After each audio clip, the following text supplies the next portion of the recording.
Փաստի տեղեկություններով Փաշինյանը Մոսկվայից վերադարձել է վատ տրամադրությամբ, ամրացած գիտակցությամբ, որ երկու լարի վրա խաղալու ցանկությունը տապալված է։ Նրա ներքին լարվածությունն ավելի է աճել, երբ Հայաստանում տեղեկություններ է ստացել սեփական կուսակցության վերնախավի շարքերում ջղաձգումների ու լարվածության վերաբերյալ, ինչպես նաև Ռուսաստանի հետ կապված որոշակի բիզնես շրջանակներում տարածվող տեղեկությունների մասին, որ նրա մոսկովյան այցը անարդյունավետ է եղել։ Որպես սեփական շարքերում ապատիկ մթնոլորտի լիցքաթափման գործիք նա որոշել է կազմակերպել հերթական մասկի շոուն, որի թիրախում ընդդիմությանը հարող բիզնեսները կլինեն ըստ զրուցակցի կազմված անձանց համապատասխան ցանկ ունի ու ուժայիններին հանձնարարվել է մոտ օրերս բիզնեսմեններին փռել ասֆալտին, ձերբակալել, ընդգծված նվաստացուցիչ ձևով նկարել, տարածել մասկի շոուն, ապահովել հանրային արձագանք, ավելին դրա համար ներգրավել իշխանությանը սպասարկող հնարավոր բոլոր հարթակները հեռուստաընկերությունից կայքեր, յութուբյան ալիքներ, տիկտոկյան օգտատերեր, գրում է թերթը։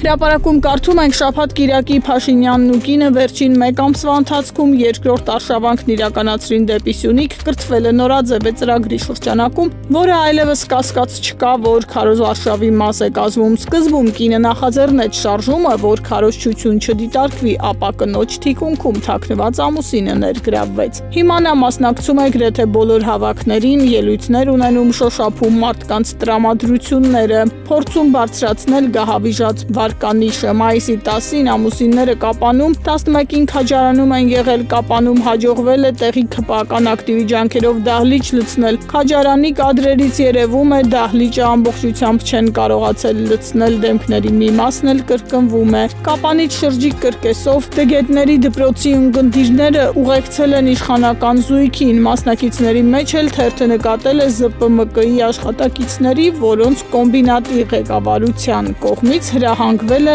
Աննա Հակոբյանի ու Փաշինյանի համար մասովկա ապահովել։ Թերթը նկատել է վերջերս կայացած գործադուլի մասնակիցներին ԵՊՀ երկրաբանության ու աշխարհագրության ֆակուլտետի դեկան Սարգիս Քելյանին, որը միակ դեկանն էր ԵՊՀ-ում, որը ընդունեց Աննա Հակոբյանին։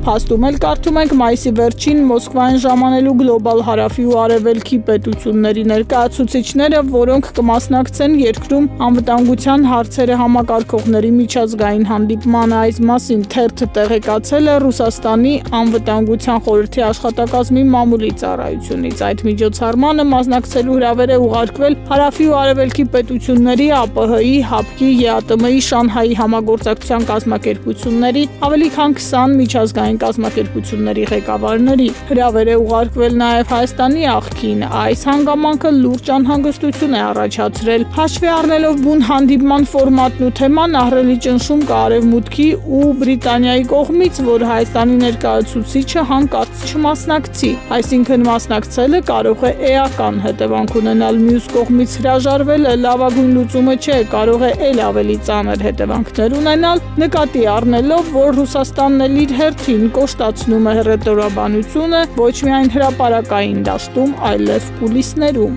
Ըստ այդմ Փաշինյանի իշխանությունը եւ Արմեն Գրիգորյանը նորից կանգնած են դիլեմայի առաջ։